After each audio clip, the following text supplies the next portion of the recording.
Today, we're going to talk about a true survivor. This is a fish that basically throws the biology rulebook out the window so it can thrive where other fish just can't.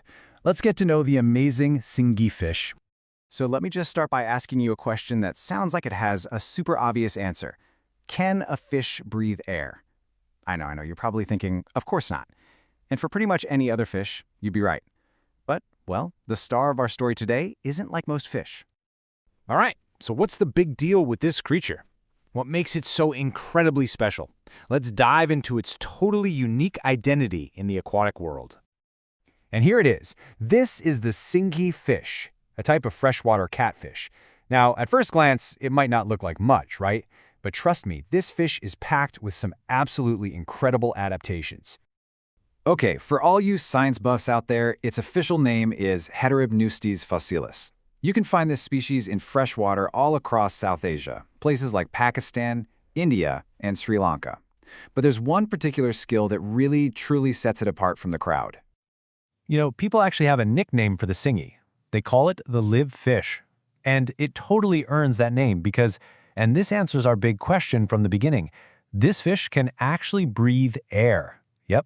It has an extra respiratory organ, basically a pair of air sacs that work like a set of simple lungs. This lets it survive in water with hardly any oxygen, or even, get this, out of the water completely for a while. That is a serious game changer. So, let's take a closer look at its body. The Singhi has this slim, kind of brownish, eel-like shape, but you'll notice something's missing. It's completely scaleless, and its fin on the bottom is really long, stretching almost all the way back to its tail. Pretty distinctive. And you do not want to mess with this fish. See, it's got its own built-in defense system. Tucked away in its pectoral fins are these sharp, poisonous spines, a really painful and very effective warning to any predator or any fisherman who isn't being careful. So what's with the number 8? Well, the Singhi has 8 sensory barbels, what we'd probably call whisters, right around its mouth.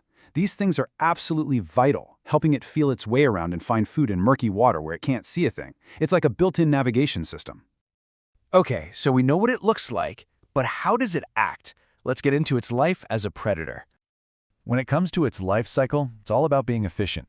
The breeding season kicks off in April and wraps up around June. But the really important thing to know is that this fish grows fast. It doesn't waste any time establishing itself. And its diet is just fascinating.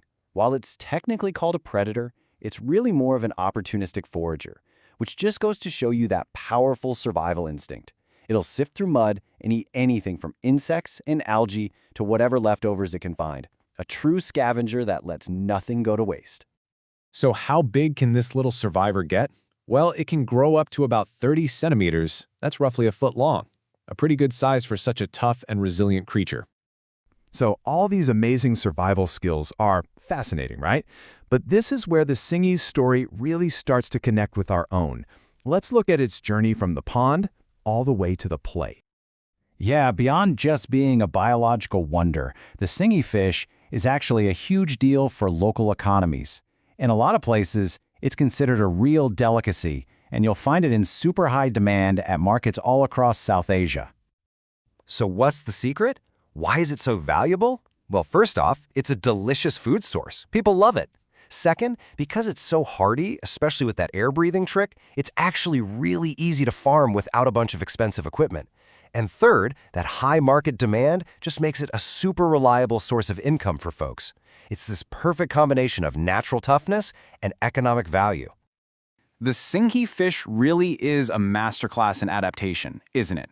From its poison spines to its ability to literally breathe air, its whole body tells a story of survival. And that leaves us with one last thing to think about.